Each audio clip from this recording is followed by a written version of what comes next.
Welcome to our channel. Today, we're diving into a quick and simple guide on how to access the Emoji keyboard on the Gmail app for your Android device.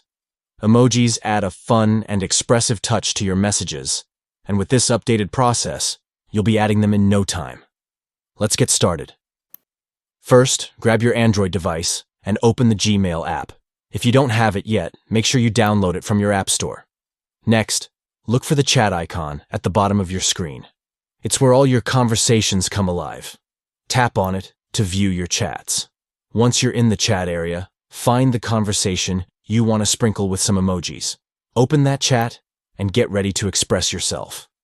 Finally, at the bottom of the chat, you'll see a smiley face icon.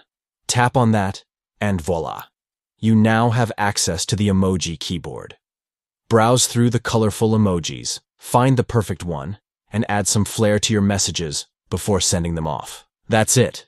Now you can enhance your Gmail conversations with emojis effortlessly. Enjoy messaging with a bit more personality.